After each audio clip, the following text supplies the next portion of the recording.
अस्सलामु अलैकुम वरहमतुल्लाहि वबरकातुह। इन्नल हम्दुलिल्लाह नहमदुहु व नस्तईनुहु व नस्तगफिरुहु व नऊज़ु बिल्लाहि मिन शुरूरि अनफुसिना व मिन सय्यिआति अमालिना। मन यहदिहिल्लाहु फला मुदिल्ल लहु व मन युद्लिल फला हादिय लहु। व अशहदु अन ला इलाहा इल्लल्लाह वहदहु ला शरीका लहु व अशहदु अन्ना मुहम्मदन अब्दुहु व रसूलुहु सल्लल्लाहु तआला अलैहि व अला आलिहि व सहबिहि व सल्लम तस्लीमन कसीरा। अम्मा बाद फ़क़द क़ाल इमामुल बुख़ारी रहमहुल्लाहु तआला बाबु शेर फिल मस्जिद। क़ाल हद्दसना अबुल यमानी अल हकम इब्न नाफ़िअ क़ाल अख़बरना शुअैब अन ज़ुहरी क़ाल अख़बरनी अबू सलमा इब्न अब्दुर्रहमान इब्न औफ़ अन्नहु समिअ हसन इब्न साबित अल अंसारी यस्तशहिदु अबा हुरैरा रज़ियल्लाहु तआला अन्हुमा अनशुदुकल्लाह हल समिअतन नबी सल्लल्लाहु अलैहि वसल्लम यक़ूल या हस्सान अजिब अन रसूलिल्लाह सल्लल्लाहु अलैहि वसल्लम अल्लाहुम्मा अय्यिदहु बिरूहिल कुदुस क़ाल अबू हुरैरा नाम। সম্মানিত দিনী ভাতৃমণ্ডলী, আল্লাহ রাব্বুল আলামিনের প্রশংসা এবং প্রিয় রাসূল সাল্লাল্লাহু আলাইহি সাল্লামের উপর সালাত ও সালামের পর আমাদের ধারাবাহিক আলোচনা সহিহুল বুখারী পর্ব নম্বর 17 সালাতের অধ্যায় থেকে বা সালাতের পর্ব থেকে। ইমাম বুখারী রাহিমাহুল্লাহ কিতাবের অধ্যায় নম্বর 68 বলছেন ইমাম বুখারী রাহিমাহুল্লাহ তাআলা বাবু শের ফিল মসজিদ। এই অধ্যায় হচ্ছে মসজিদে কবিতা আবৃত্তি করা সম্পর্কে বা কবিতা পাঠ করা সম্পর্কে। মসজিদে বসে অথবা দাঁড়িয়ে কবিতা পাঠ করতে পারবে কিনা। কবিতা যদি ইসলামিক হয় আর সেটা প্রয়োজন বোধে যদি পাঠ করা হয় তাহলে শরীয়ত সম্মত। তাহলে প্রথম শর্ত হচ্ছে যে ইসলামিক হইতে হবে, গায়র ইসলামী না হয়। ইসলামের তাতে সার্থকতা থাকতে হবে, ইসলামের কোনো সার্থকতা নেই। এইরকম দুই ধরনের কবিতা বা গজল, আমাদের দেশে গজল বলে, তাই না? অথবা আজকাল বলতে শুরু করেছে কি আনাশিদ, আরবি শব্দ কিন্তু আনাশিদ মানে গীত বা সঙ্গীত। আনাশিদ অনসুদাতনের বহু বচন, তো আনাশিদটা এখন বাংলার মতো হয়ে গেছে। তার মানে হচ্ছে আপনার ইসলামী গান, হ্যাঁ তাই না? অথবা জাগরণী কেউ কেউ বলছে, যে নামই বলেন না কেন, মানে কাব্যিক আকারে, কাব্যের আকারে, ছন্দের আকারে পাঠ করা। এটা প্রয়োজনে জায়েজ যদি তাতে প্রথম কথা ইসলামী স্বার্থ থাকে। ইসলামী স্বার্থ কোথায় নেই বা ইসলাম বিরোধী কখন? দুটি ক্ষেত্র। একটা ক্ষেত্র হচ্ছে যে শিরকি বেদাতি যদি কবিতা বা গজল হয়। অধিকাংশ আমাদের সমাজের গজলগুলি শিরকি বেদাতি। ছোট থেকে যেসব গজলগুলি আমরা মাদ্রাসায় মুখস্থ করেছি, অনেকে করেছে, আমি যদিও একটু কম করেছি, কারণ আমার ওতে ইন্টারেস্ট ছোট থেকে ছিল না। এটা অনেকের প্রতিভা, এক এক সাবজেক্টে এক একজনের প্রতিভা থাকে, কারো এমনিতে। তবে শুনে শুনে মুখস্থ হয়ে যেত। ইচ্ছা করে বসে মুখস্থ করবো এরকম হয়তো করিনি কখনো, কিন্তু শুনে শুনে মুখস্থ হয়ে যেত। অনেক কথায় মুখস্থ হয়ে যায়, রাস্তায় চলতে যেত মুখস্থ হয়ে যেত শুনে।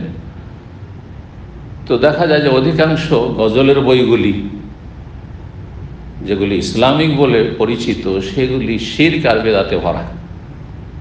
জি, নবীর নূরে, হ্যাঁ কি একটা কবিতা আছে, জগৎ পয়দা ইয়াকিন করে যান, মানে আল্লাহর নূরে নবী আর নবীর নূরে দুনিয়া পয়দা। শিরকি কুফরি কথা, এসব কথা। জি, এরকম অনেক গজল রয়েছে। নবীর দরবারে গেলে খালি হাতে ফিরে আসে না, হ্যাঁ ঝোলা ভরে দেয়, উর্দু বাংলায় আছে, বিভিন্নভাবে আছে আর কি, মানে শিরকি কথা অথবা বেদাতি কথা। নবী পাকের রওজায় আমার সালাম পৌঁছে দিও ভাই, এটা একটা লাইন কবিতার।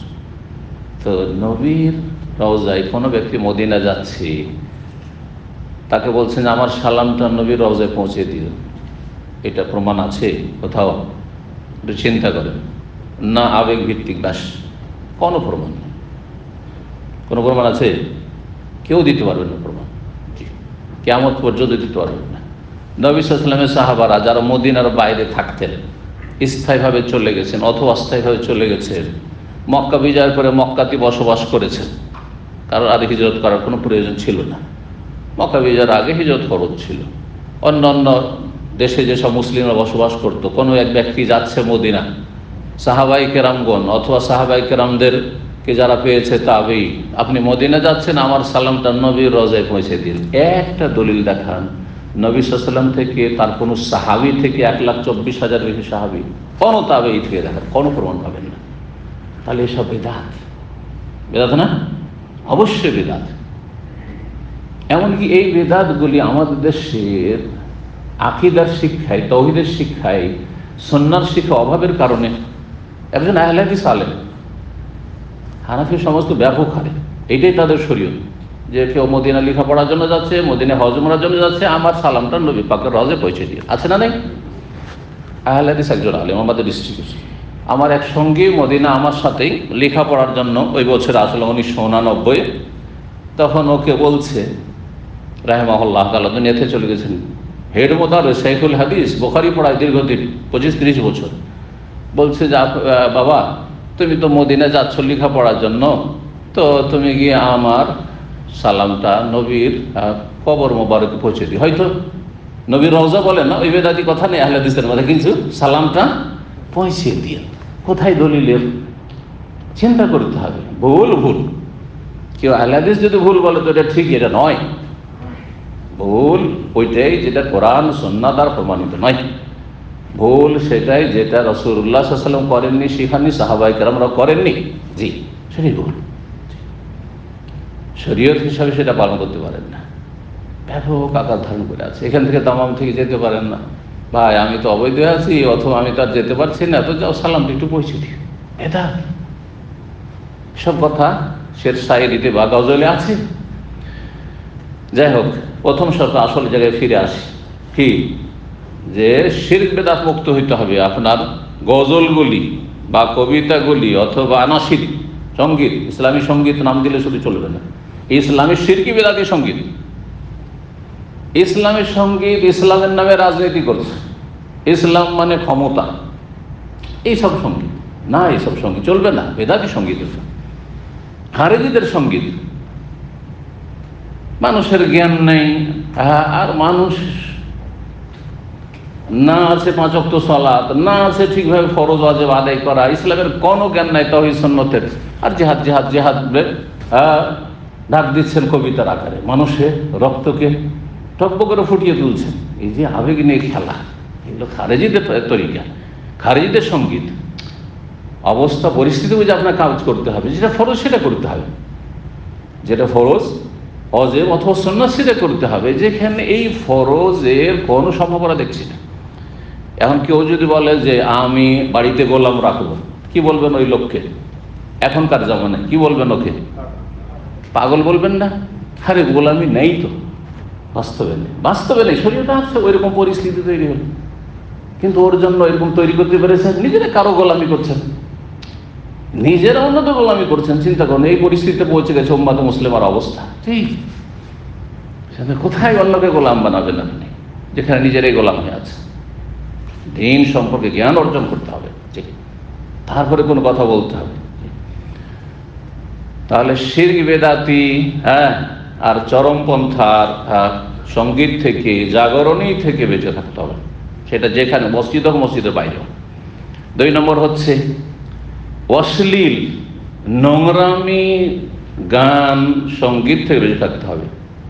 অধিকাংশ গান কি অশ্লীলতায় ভরা, নারীদের ছায়াছবি তুলে ধরা হয়েছে, আর প্রেমের সব কথাবার্তা তাতে রয়েছে, হারাম, এগুলি অশ্লীলতা, ফাহেসা।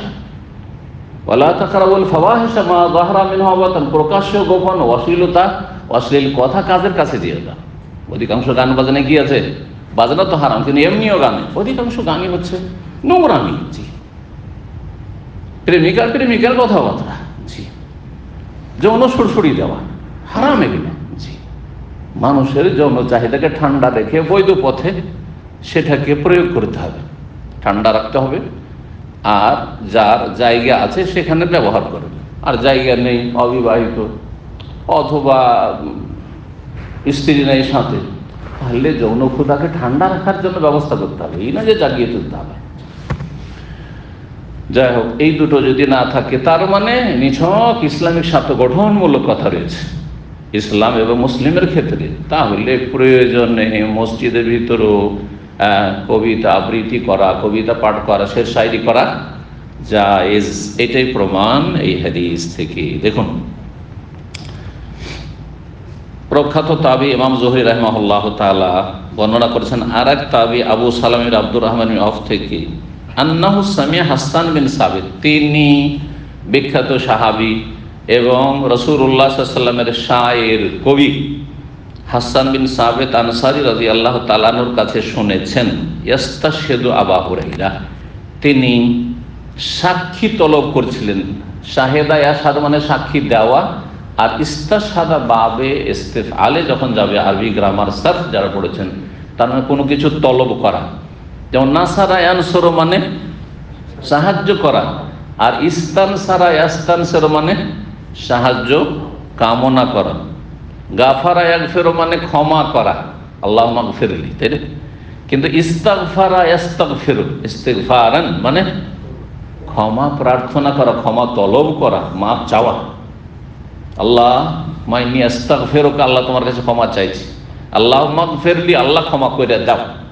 গাফারা একবার ক্ষমা করা, আর ইস্তাগফার ক্ষমা তলব করা, চাওয়া। তো এখানে শাহিদা থেকে ইস্তাশহাদা মানে তিনি সাক্ষী তলব করছিলেন, সাক্ষী চাইছিলেন, তুমি সাক্ষী দাও এই বিষয়টাই, এই বিষয় কি করো, তুমি আমার সাপোর্ট করো, সাক্ষ্য প্রদান করা। আবু হুরায়রা, আনশদুক আল্লাহ, তোমাকে আল্লাহর দোহাই দিচ্ছি, আল্লাহর কসম দিচ্ছি। আনসাদা ইনশদু মানে পাঠ করা হয়, আর আনসাদা এখান থেকে নাশিদ, আনসাদা ইনশদু মানে যে পাঠ করা, এখান থেকে হচ্ছে নাশিদ মানে সঙ্গীত পাঠ।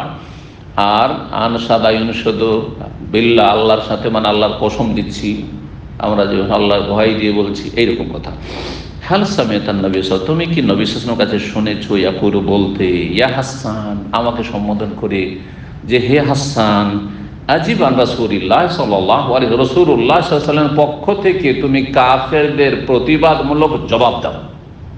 কাফেররা কাব্য রচনা করে নবী সাল্লাল্লাহু আলাইহি ওয়াসাল্লাম বা ইসলামের বিরুদ্ধে তারা কবিতা রচনা করে বলছে কোন বিষয়, রাসূলুল্লাহ সাল্লাল্লাহু আলাইহি ওয়াসাল্লামের কুৎসা গাইতো, রাসূলুল্লাহ সাল্লাল্লাহু আলাইহি ওয়াসাল্লামের সাহাবায়ে কেরামদের কুৎসা গাইতো কাফেররা, রাসূলুল্লাহ সাল্লাল্লাহু আলাইহি ওয়াসাল্লামের পরিবারের কুৎসা গাইতো, রাসূলুল্লাহ মানহানি করতো।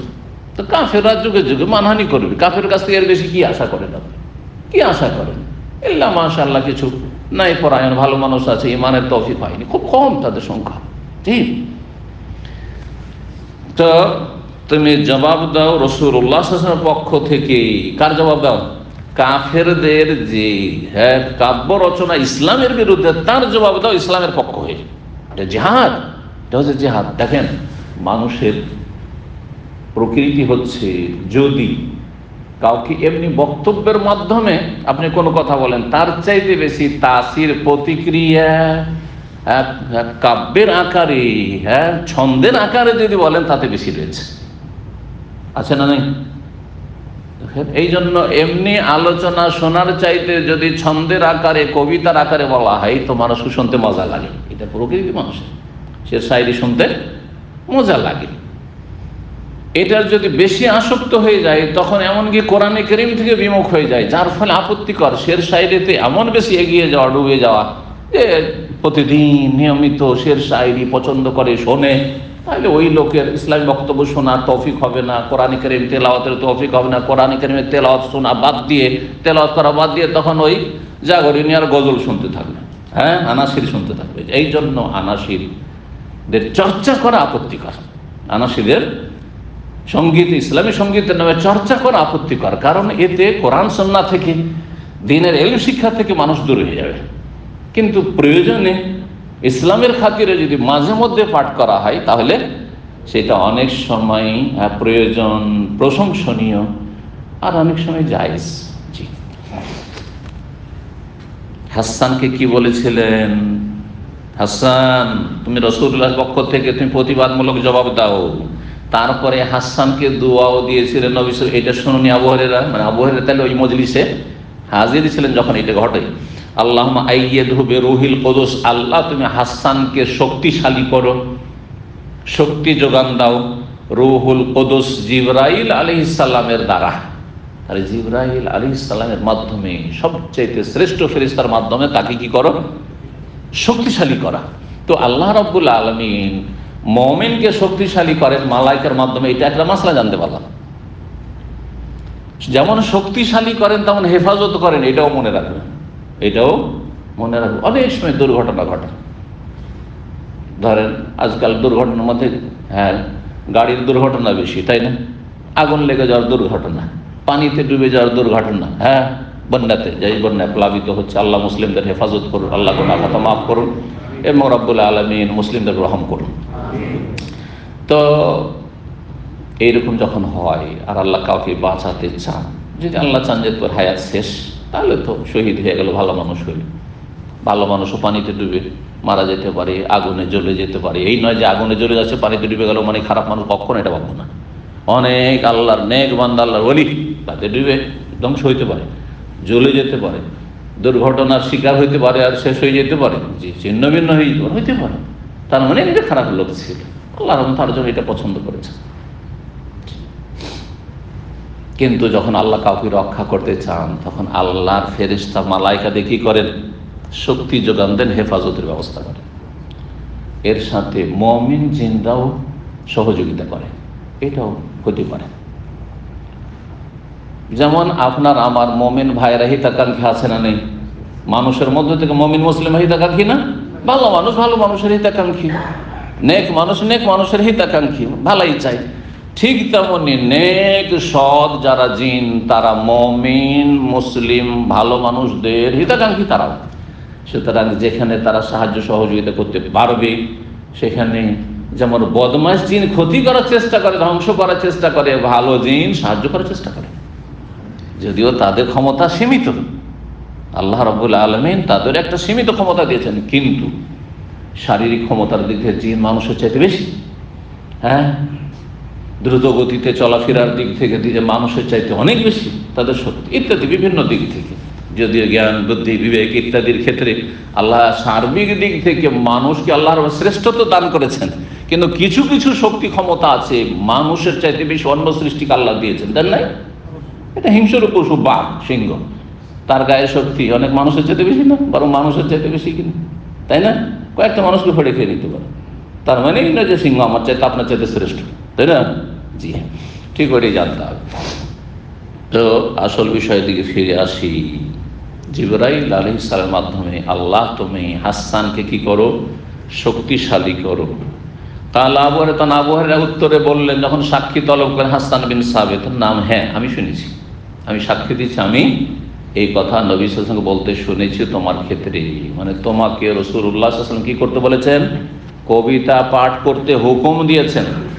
আর কবিতা পাঠ করে ইসলামের পক্ষ থেকে যে ডিফেন্স করছি, প্রতিবাদ করছি বা প্রতিরক্ষার ব্যবস্থা করছি, সেই জন্য তিনি আমাকে দোয়া দিয়েছেন যে আল্লাহ জিবরাইল আলাইহিস সালামকে দিয়ে হাসানকে কি করো?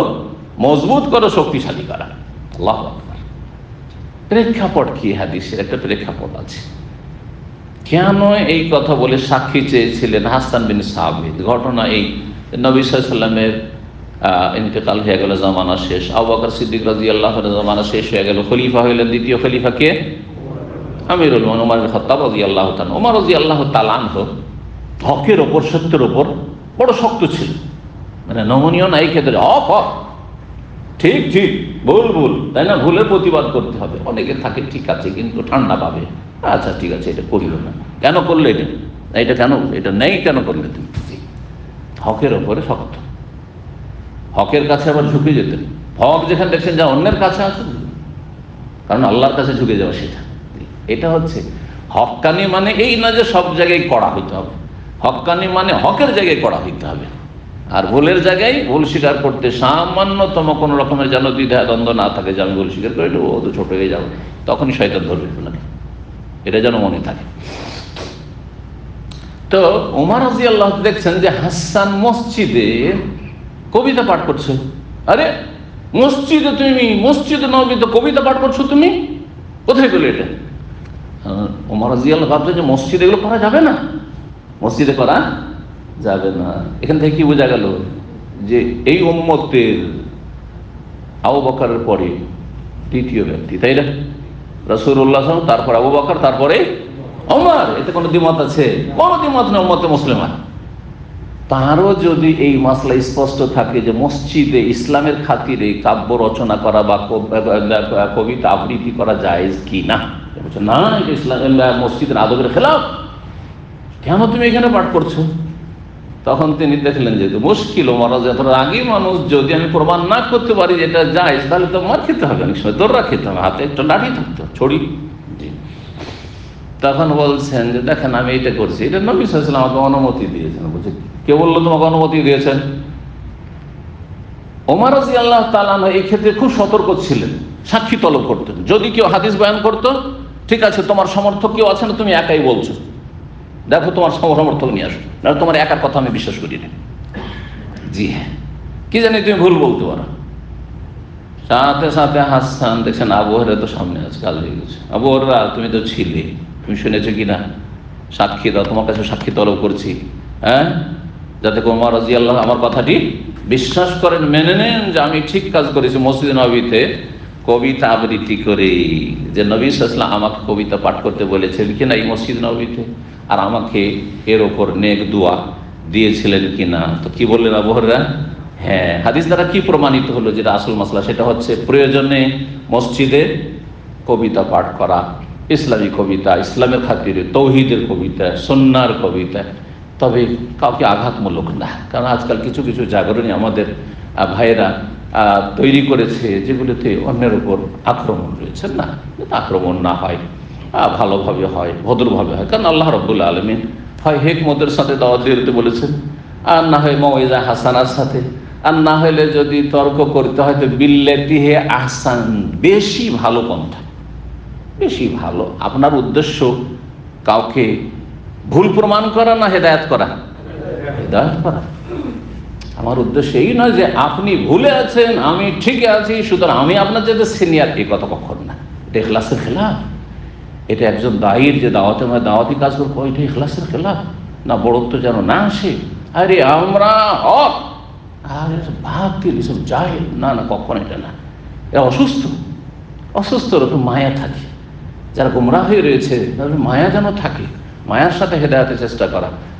এই যদি ইখলাস থাকে, আল্লাহ অন্তর আগে দেখছেন, আর সেই রকম যদি আচরণটা আমরা করি তো দাওয়াতে তাসির হবে, দাওয়াতে ফায়দা হবে। যে আমি আপনাদের হিতাকাঙ্ক্ষী, আপনারা যাই মনে করেন আর গাও দেন, কিন্তু আমি আপনাদের হিতাকাঙ্ক্ষী, ভালো চাই, মঙ্গল চাই, খারাপ চাই না আপনাদের।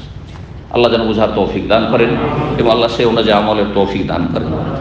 কখনো কখনো ভাষা শক্ত হবে, সেটা আলাদা বিষয়, কিন্তু ভাষা শক্ত হওয়া মানে শক্ত জায়গায় শক্ত হবে, নরমের জায়গায় নরম হবে। কখনো শক্ত বলার প্রয়োজন রয়েছে, কখনো নাম ধরে বলারও প্রয়োজন রয়েছে। যখন মানুষ বুঝছে না, নাম ধরে না বললে এটারও প্রয়োজন রয়েছে। আবার এটা ভাববেন না যে কখনো নাম ধরা যাবে না।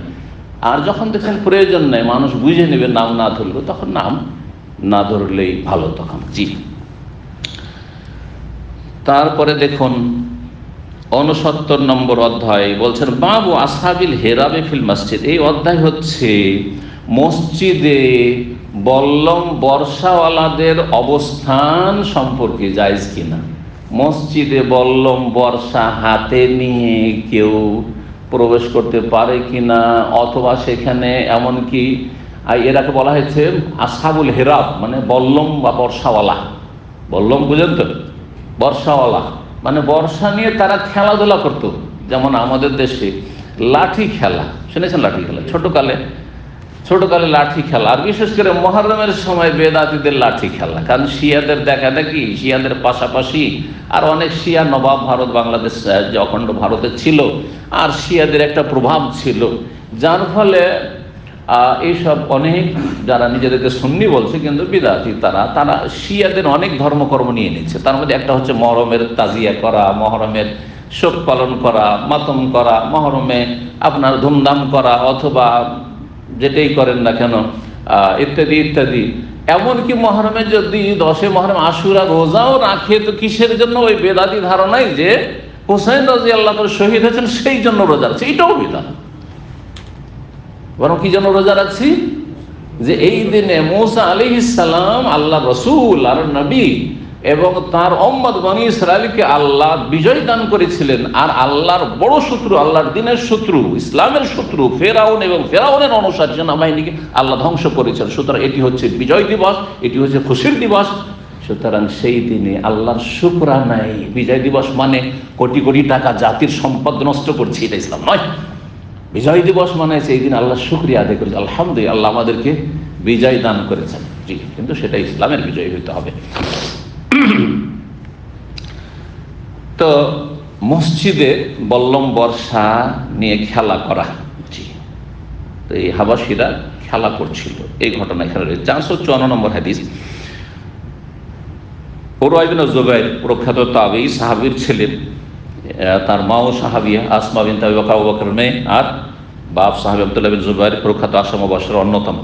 তিনি তার খালা আয়েশা রাদিয়াল্লাহু তাআলা আনহা থেকে বর্ণনা করছেন, তিনি বলেন, লাকাদ রাআইতু রাসূলুল্লাহ সাল্লাল্লাহু আলাইহি ওয়াসাল্লাম, আমি রাসূলুল্লাহ সাল্লাল্লাহু আলাইহি ওয়াসাল্লামকে দেখেছি। কি দেখেছেন? ইয়াওমান আলা বাবি হুজরাতি, আমি একদিন আমার কক্ষের, হুজরা, হুজরা বুঝেন তো? হ্যাঁ, হুজরা ছোট্ট কক্ষকে বলা হয়, ছোট্ট রুমকে। এক একটা করে ছোট্ট কুড়ে ঘরের মধ্যে ছোট্ট ঘর থাকতো, যেই ঘরে একটা বিছানা ফেলে দুইজন শোয়া যাবে। আর ওর মধ্যে তারপরে এত ছোট ছোট কক্ষ ছিল, উম্মাহাতুল মুমিনিন, আমাদের যে মা যারা নবী সাল্লাল্লাহু আলাইহি ওয়াসাল্লাম সহধর্মিণী, তাদের সুবহানাল্লাহ সেসব বিবরণে বলা হয়েছে। সেই বুখারী হাদিস দ্বারা প্রমাণিত যে যখন বিছানা বিছিয়ে দিয়ে বিছানা দুইজনের বিছিয়ে দেওয়া হইতো, তো আলাদা আরেকটা জায়গায় যে একজন সালাত আদায় করবেন পুরো সিজদা করে, এতটুকু জায়গা থাকতো না, এতটুকু জায়গা থাকতো না। কত ছোট একটা কুড়ে ঘর ছিল। আজকাল ওইরকম ঘর হয়তো নাই, কারণ যে দুইজনের বিছানার পর একজন আর নামাজ পড়ার জায়গা পাচ্ছে না। চিন্তা করেছেন না করেন নাই? দলিল কি? নবী সাল্লাল্লাহু আলাইহি ওয়াসাল্লাম তাহাজ্জুদ পড়তে, লম্বা তাহাজ্জুদ পড়ে, মায়ের সাথে এত লম্বা হয়তো পড়বেন না, তখন শুয়ে আছেন। আর নবী সাল্লাল্লাহু আলাইহি ওয়াসাল্লাম দীর্ঘ লম্বা তেলাওয়াত করছেন, অতক্ষণ পা গুটিয়ে রাখা এটাও সম্ভব নয়, তো পা লম্বা করে শুয়ে আছেন। এখান থেকে 8টি মাসলা জানলাম যে সামনে যদি কেউ শুয়ে থাকে, ঘুমিয়ে থাকে, তার পেছনে যদি সালাত আদায় করেন জায়েজ কিনা। এমনকি মহিলাও যে শুয়ে, আপনার স্ত্রী শুয়ে আছে, আপনার মেয়েরা শুয়ে, তার পেছনে সালাত আদায় করা জায়েজ কিনা? জায়েজ। তারপরে যখন নবী সাল্লাল্লাহু আলাইহি ওয়াসাল্লাম সিজদায় যেতেন, তো সিজদা করার জায়গা নেই, দাঁড়ার তো জায়গা আছে, কিন্তু সিজদা করার জায়গা নেই। আলাদা জায়গা থাকলে আবার মা আয়েশাকে বলতেন যে তুমি পা ই করো, পাটাকে জড়ো করো, বা পাটাকে তুমি সংকুচিত করো, আমি সিজদা করি। করতেন না? জায়গা আছে, রুমের মধ্যে জায়গা আছে, সেখানে নামাজ পড়ি, ও লম্বা শুয়ে থাক। করতেন না? করতেন না? যখন সিজদায় যেতেন তখন একটু কি করতেন? তাকে ইঙ্গিত করতেন, একটু তার শরীরে হাত দিয়ে, যে কি করতেন? গামাজানি, আমাকে একটু শরীরে একটু চাপ দিতেন, একটু টিপতেন, যাতে করে বুঝতে পারি যে এখন নবী সাল্লাল্লাহু আলাইহি ওয়াসাল্লাম কি করবেন? সিজদায় যাবেন। তখন আমি আমার পা দুটো সম্প্রসারিত না রেখে পা দুটোকে জড়ো করে নিতাম, গুটিয়ে নিতাম। আল্লাহ, এই ছিল জীবন, কিন্তু সুখের জীবন। তাতে পরিবারের শান্তি ছিল, পরিবারের শান্তি ছিল। আজকাল এত ধন দৌলত, কখনো অভাব নেই, স্ত্রীকে যথেষ্ট দেওয়া হচ্ছে, খাওয়া দাওয়া, ভরণ পোষণ, তারপর তালাক আর তালাক, তালাক আর তালাক, অশান্তি আর অশান্তি। কেন? খাই খাই খাই খাই, পরিতৃপ্তি নাই। স্বামীকে নিয়ে মহিলা যে অল্পতে পরিতুষ্টি, আলহামদুলিল্লাহ। আর স্মার্টফোন, আজকাল কোনো স্ত্রীকে যদি স্মার্টফোন না দেবো, যে ছোটো ফোন নিয়ে চলো, থাকবে সংসারে? টান দিবে, ওই থাকবো না, তাই না? চিন্তা করেন আপনি, চিন্তা করেন। অথচ এটা 20 বছর আগে এই নিয়ামত ছিল না, ছোট ফোন ছিল না, 20 বছর আগে ছিল না। 2005-এ প্রথম আমার কাছে ফোন এসছে, তাও প্রথম সেকেন্ড হ্যান্ড, এক ভাইয়ের কাছ থেকে। চিন্তা করলে এত দাম দিয়ে আমি নতুন কিনবো, চলো, তাও সেকেন্ড হ্যান্ডটা কিনেছিলাম ক্যাটেল, ওই যুগে মনে আছে কিনা, প্রথম মোবাইল, তাও 500 টাকা দাম, পুরাতন, তা 1 বছর ইউজ করা, বুঝি খুবই সুন্দর হয়ে আছে। ঠিক আছে, জাযাকাল্লাহ খাইর। কথা বুঝতে পেরেছেন? আল্লাহু আকবার। অতীত ভুলে গেলে হবে না, জ্ঞানী মানুষের অতীত ভুলে যায় না। যে কোনো অবস্থায় আল্লাহ না করে আবার জমিনে নেমে যেতে হইতে পারে আকাশ থেকে, যাতে ওইখানেও বাস করতে পারেন, ঠিক না? আর যদি আপনার আমার অবস্থা ওইরকম হয়, যারা বন্যা কবলিত এলাকায় বসবাস করে, তাহলে আপনার আমার কি অবস্থা হইতো? কোথায় টেলিফোন, আর কোথায় নেটওয়ার্ক, আর কোথায় বাড়ি ঘরই নাই, খাওয়া দাওয়ার অবস্থা নেই, কি অবস্থা? আল্লাহ হেফাজত করে, বলে আলহামদুলিল্লাহ রাব্বিল আলামিন। আল্লাহ রাব্বুল আলামিন যেন আমাদের নিয়ামতকে কেড়ে না নেন। এবং আল্লাহর নিয়ামতকে ভালো কাজে লাগাবার আল্লাহ তৌফিক দান করেন। আল্লাহ যেন আমাদের গুনাহ থেকে বেঁচে থাকার তৌফিক দান করেন। তো কত শান্তি ছিল সেই সব পরিবারে। তো মা আয়েশা রাদিয়াল্লাহু তাআলা বলছেন যে আমার কক্ষের দরজার সামনে একদিন দেখলাম রাসূলুল্লাহ সাল্লাল্লাহু আলাইহি ওয়াসাল্লামকে কক্ষের সামনে দাঁড়িয়ে আছেন নবী সাল্লাল্লাহু আলাইহি ওয়াসাল্লাম, যে গেটটি মসজিদ নববীর দিকে আছে। ওয়াল হাবাশাতু ইয়ালআবুনা ফিল মসজিদ, আর হাবশী কালো লোকেরা, আবিসিনিয়া দেশের লোকেরা, তারা মসজিদে অস্ত্র নিয়ে খেলা করছিল। হেরাম, ছোট বল্লম বা ছোট বর্ষা এ ধরনের ওই সব নিয়ে খেলা করছিল, যেমন লাঠি খেলা হয় এরকম বল্লম খেলা চলছিল। নবী সাল্লাল্লাহু আলাইহি ওয়াসাল্লাম দাঁড়িয়ে আছেন গেটের উপর। মা আয়েশার বয়স অল্প, তখন অল্প বয়স, অল্প বয়সে স্বাভাবিক অনেক কিছু কৌতূহল থাকে, খেলার মন মানসিকতা থাকে, খেলা দেখার মন মানসিকতা থাকে। এখন আমাদের মন মানসিকতা আর একটা ছেলে 18 বছর 16 বছর যে সমান মনে করেন, অনেকে বাপ মনে করে যে আমি যেমন মুরব্বী হয়ে গেছি আমার ছেলে যেন 15 বছর বয়স থেকে মুরব্বী হয়ে যায়, চলবে নাকি? আপনি এখন এসে হেদায়েত হয়েছেন, ভালো হয়েছেন। আপনি যদি ওই 15-16 বছর বয়সে থাকলে কোন মেজাজটা ছিল, তখন আপনার ছেলের চাইতে হয়তো আপনার অবস্থা খারাপ ছিল, আপনার বাপ মা ভালো তরবিয়ত করেনি। কথা ঠিক কিনা? এগুলো আমাদের চিন্তা করতে হবে। তো আলহামদুলিল্লাহ যতটা হচ্ছে আল্লাহ শুকরিয়া আদায় করে এবং চেষ্টা করতে থাকে, ভালো চেষ্টা অবশ্যই করবেন, কিন্তু এই নয় যে এখনই তাকে আমি 15-16 বছর আগে আমি একে শেখ বানিয়ে দেবো, একে আমি হাজি গাজি বানিয়ে দেবো, আর একে একদম ওলিউল্লাহ বানিয়ে দেবো না। হ্যাঁ, কিছু থাকবে, দুষ্টুমি থাকতে পারে, তার মধ্যে ভালো কতটা আছে মন্দ কতটা আছে, যেগুলো ভুলভ্রান্তি আছে বা একটু আছে সেগুলি সংশোধনযোগ্য কিনা, তারপরে সেগুলি কোন পর্যায়ে এটা দেখার বিষয় রয়েছে। আল্লাহ যেন তৌফিক দান করেন আমাদের ছেলে মেয়েদের ভালো তরবিয়তের। মা আয়েশা রাদিয়াল্লাহু তাআলা আনহা দেখার ইচ্ছে, তখন একটু উঁকি মেরে দেখছেন। যখন দেখতে যাচ্ছেন তো নবী সাল্লাল্লাহু আলাইহি ওয়াসাল্লাম বললেন যে ভালো করে দেখো, তাহলে ভালো করে দেখো। তো নবী সাল্লাল্লাহু আলাইহি সাল্লামের কাঁধে এইখানে মুখটা মানে থুতনিটা লাগিয়ে দিয়ে এখানে কাঁধের ওপর থুতনি লাগিয়ে দিয়ে দেখতে শুরু করলেন। তো যদি দরজা থেকে দেখেন তাহলে ওইদিকে বেগানা পুরুষদের নজর আসতে পারে। এই জন্য নবী সাল্লাল্লাহু আলাইহি ওয়াসাল্লাম কি করলেন, ওয়া রাসূলুল্লাহ ইয়াসতুরুনি বিরিদাইহি, রাসূলুল্লাহ তার চাদর দিয়ে আমার পর্দা করছিলেন, যাতে করে দেখতে না বুঝলেন। যদি এটা থাকে তো এমনি যদি হয় তাহলে দেখতে পাবে, কিন্তু যদি এটা দিয়ে একটু পিছন থেকে দেখে, একটু দেখতেও পাচ্ছে কিন্তু তাকে আমি আড় করে দিচ্ছি। তো যেভাবে হোক আড় করছেন রাসূলুল্লাহ সাল্লাল্লাহু আলাইহি ওয়াসাল্লাম। আনজুরু ইলা লাইবিহিম, তাদের খেলাধুলা আমি দেখছিলাম। এই হাদিস থেকে অনেক মাসাইল ইস্তেমবাদ করতে পারে। প্রয়োজনে মহিলারাও খেলা দেখতে পারে। এমন একটা মহিলা যদি কিছু খেলা দেখতে যায়, এই কে বলছে তোকে খেলা দেখতে হারাম তোর জন্য, তাই নাকি? আর আপনার জন্য জায়েজ। হ্যাঁ, আচ্ছা, এখান থেকে বোঝা গেল যে মহিলা বেগানা পুরুষের দিকে তাকাতে পারে। খেলা দেখছেন তো লোকগুলোকে দেখছেন না, যাদের খেলা দেখছেন তাদের দিকে তাকাচ্ছেন না। না, মানুষের দিকে না তাকিয়ে খেলা দেখা সম্ভব? বলেন না আপনারা? অবশ্যই দেখছেন ওই লোকগুলোকে, তাই না? তাহলে একজন মহিলার জন্য বেগানা পুরুষদের দিকে তাকানো জায়েজ, কিন্তু খারাপ নজরে তাকানো জায়েজ নাই, এটা লাগাইতে হবে। কথা বোঝা গেছে? স্বাভাবিক তাকানো জায়েজ, এটা একটা গুরুত্বপূর্ণ মাসলা। যদি জায়েজ না তো না, যেমন পুরুষদের জন্য, এখন আমার আপনার জন্য কোনো মহিলাদের তাকানো জায়েজ? হ্যাঁ, মহিলারা খেলছে, আজকাল তো মহিলাও খেলছে, মহিলা সেনাবাহিনী, মহিলা স্পোর্টস চলছে, আর আপনি সোশ্যাল মিডিয়াতে দেখছেন। জায়েজ আপনার জন্য? জায়েজ? হারাম, হারাম, জায়েজ নয় মহিলার দেখানো। মহিলার দিকে জায়েজ নয়, এই জন্য মহিলার চেহারাকে ঢাকতে বলা হয়েছে, যে ঢাকো, ওয়ালা ইউবদিনা যিনাতাহুন্না ইল্লা মা যাহারা মিনহা, যেটা অনিচ্ছাকৃত প্রকাশ পেয়ে যায়, হাওয়া বাতাসে একটু কাপড় ভিজে গেল অথবা ওপরের কাপড়টা, কথা বোঝা গেছে? কিন্তু এই না যে চেহারা খুলে থাকে মা যাহারা মিনহা, চেহারা জাহির করে, চেহারা জাহির হয়ে যায় না। কথা বুঝতে পারছেন? জি, কারণ অনেকে মা যাহারা মিনহা তো বলছেন চেহারা খোলা চলবে, আরে চেহারা দিয়ে তো আসল পেয়ে গেল, চেহারা ছাড়া আর দেখে কি? মহিলাকে ঢাকতে বলা হয়েছে, তোমরা ঢাকো। এবং সাহাবিয়াতগণ চেহারা ঢেকে একটা চোখ খুলে রাস্তা দেখতেন, হাদিস দ্বারা প্রমাণিত, যখন হেজাবের বিধান নাযিল হল। পুরুষদেরকে দেখা মহিলার জন্য যদি নাজাইজ হতো তাহলে আল্লাহ কি হুকুম দিতেন, এই পুরুষরা তোমাদেরকে মহিলারা দেখে তোমরাও ঢাকো, যখন রাস্তাতে দেখো যে মহিলা আসছে তখন ঢেকে দাও। আছে নাকি বিধান? নেই, ঠিক না? তাহলে বোঝা গেল যে মহিলারা পুরুষের দিকে নজর দিতে পারবে। যখন খেলাধুলা দেখতে পারে, খেলাধুলা যারা করছে যেসব পুরুষ তাদের দিকে নজর দিতে পারে, তো কোনো বক্তা যদি বক্তব্য করে সরাসরি, আর সেখানে সরাসরি মহিলারা বসে দেখতে পাচ্ছে, আমি মহিলাদের চেহারা দেখি, না হয় বোরকা পরে বসে আছে, না হলে পর্দার আড়ালে বসে আছে, কিন্তু তারা আমাকে দেখছে, এমনভাবে গ্লাস লাগানো আছে যে ওরা দেখতে হয়। আজকাল এমন গ্লাস আছে না নেই? মসজিদে আছে, দামামি মসজিদে মহিলারা, হ্যাঁ, মহিলা সেকশন থেকে পুরুষ বক্তাকে বা শিক্ষককে দেখছে, প্রফেসরকে দেখছে, কিন্তু প্রফেসর মহিলাদেরকে, মেয়েদেরকে দেখতে পাই না।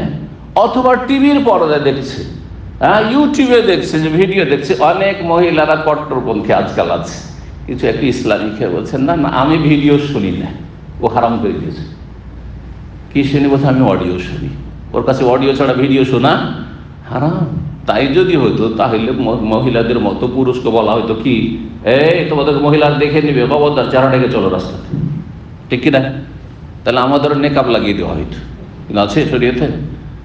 আশা করি বুঝতে পেরেছেন। তবে কখন নজর দেওয়া যাবে না? বক্তা হচ্ছে স্মার্ট, যারা খেলাধুলা করছে তারা হচ্ছে আইকন, কি বলছে আজকাল এগুলোকে, হ্যাঁ, আইডল। আর এইসব থাক, ওদের ভাষা ওদের কাছে থাক, মানে হিরো আর কি, এক কথায়। আগের যুগের আমরা শুনছি হিরো, মানে সবাই অনুকরণ করে। আর কত মেয়ে আছে যারা ওকে যদি স্বীকার করতে পেতাম। এই বক্তা, আজকাল যে তরুণ কিছু বক্তা, এগুলো আবার অনেক মহিলাদের জন্য ফিতনা, কথা বুঝতে পারছেন না? অনেক মেয়েদের জন্য ফিতনা। কারণ মনে করেছে যে একটা শাইখের যদি বউ হইতে পারি তাহলে তো শুকিয়ে গেলাম, তখন ওর পিছে লেগে গেল। ও দেখতে ও কি ভালো লাগে, ওর এলেম থাকা না, ওর চেহারা দেখে পাগল শুধু ওরই ওয়াজ শুনে আর ওরই ওয়াজ শেয়ার করে না, অনেক আছে এরকম। এটা ফিতনা, তাহলে জায়েজ নাই। যখন কোনো মহিলা দেখছে যে আমি অমুকের ভিডিও দেখতে গিয়ে, মানে ওকে না দেখে ছাড়া ভালো লাগে না, হ্যাঁ, অটোমেটিকলি শুরু হয়ে যাচ্ছে, হয়তো ও না দেখলে আর ভালো লাগে না, তাহলে তখন বলবো যে না যাইজ, তাহলে তোমার জন্য ভিডিও শোনা না যাইজ।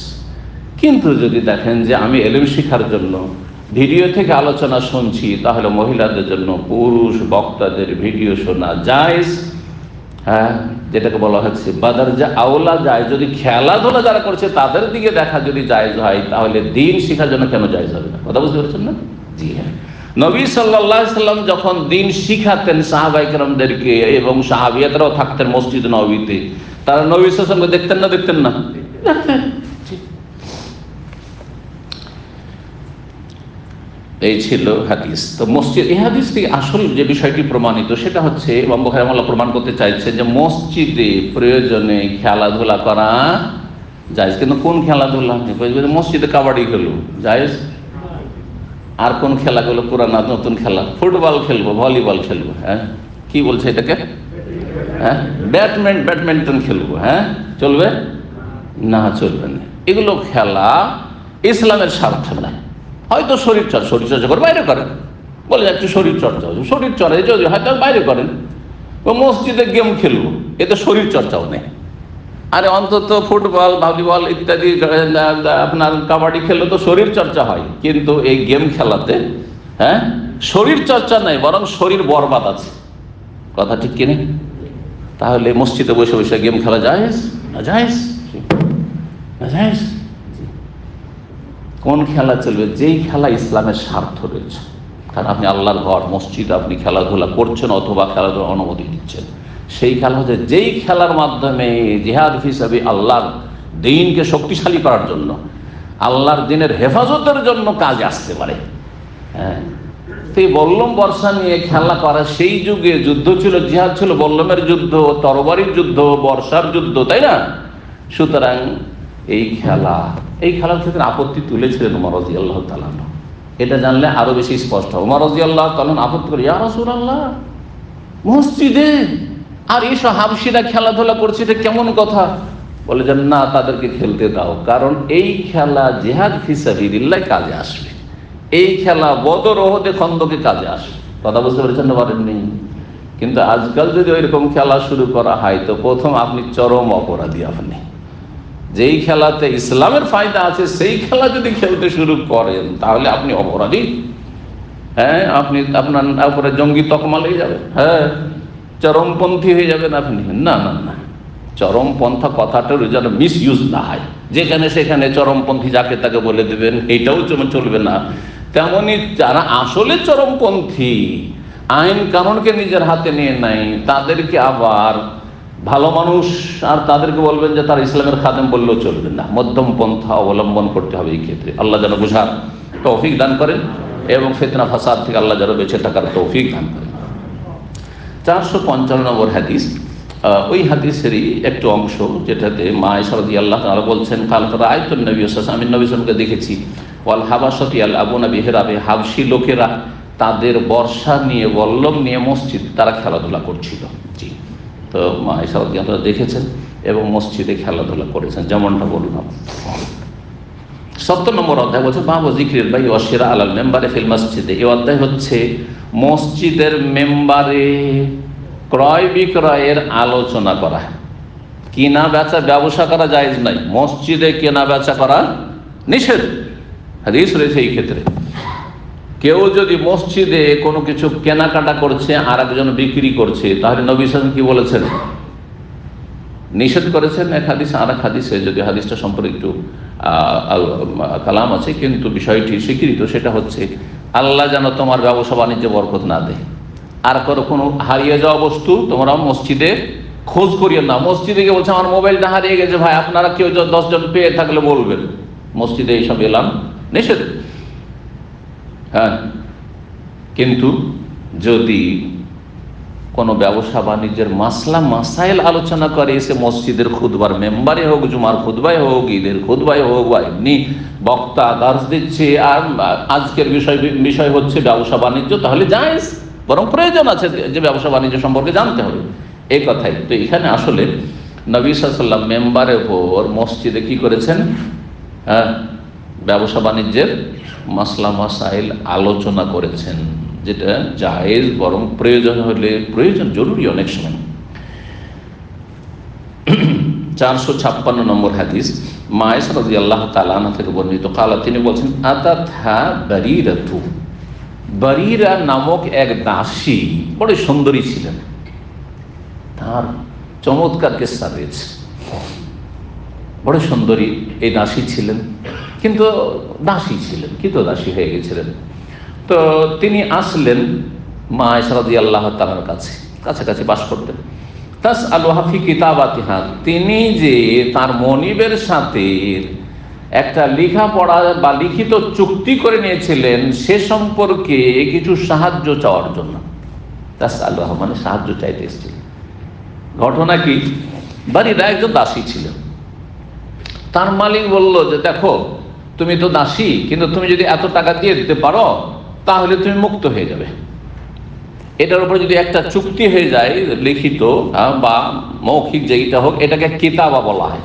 আর এইরকম দাস দাসীকে মোকাতাব বা মোকাতাবা বলা হয়, যার সাথে কি হয়ে গেছে, লেখাপড়া চুক্তি হয়ে গেছে যে তুমি একবারে অথবা কিস্তিতে এত টাকা দিয়ে দাও, ধরেন 1000, 2000, 5000 দিরহাম দিয়ে দাও, দিয়ে তুমি মুক্তি লাভ করো। একবারে দিতে পারে, একবারে 10 বারে, 10 বারে কিস্তিতে, অসুবিধা নেই।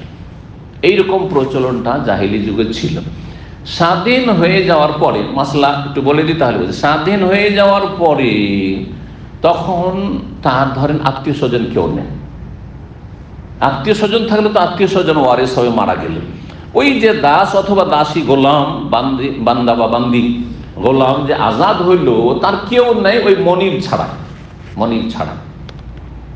তাহলে এর ধন সম্পদগুলির ওয়ারিস কি হবে? মাসলা, হ্যাঁ, কে বলতে পারেন? মনিব হবে। যদি মনিবকে এখানে ওয়ারিস না করেন, আর কেউ নেই দুনিয়াতে, কারো মালিকও নেই, ধরেন এমন কোনো মানুষ, স্বাধীন মানুষ, আজকাল তো গোলাম নেই, কেউ নেই, তার বংশধর আত্মীয় স্বজন কেউ নেই, তাহলে ধন সম্পদ কোথায় যাবে? বাইতুল মাল। আজকালকার সরকার বলবেন না, কারণ সরকার নিয়ে যেত, সরকার বাইতুল মাল থাকলে ঠিক আছে। সরকার যদি ইসলামী সরকার আর তার বাইতুল মালের ফান্ড আছে তাহলে ঠিক আছে, কিন্তু বাইতুল মাল যদি ফান্ড না থাকে, তো আমাদের আজকাল বাইতুল মাল হচ্ছে পাবলিক বাইতুল মাল সেটা হচ্ছে মসজিদ ভিত্তিক, মসজিদের একটা ফান্ড আছে, মাদ্রাসার একটা ফান্ড আছে, ইসলামিক প্রতিষ্ঠান ইসলামিক সেন্টার আছে তার একটা ফান্ড আছে ধরে।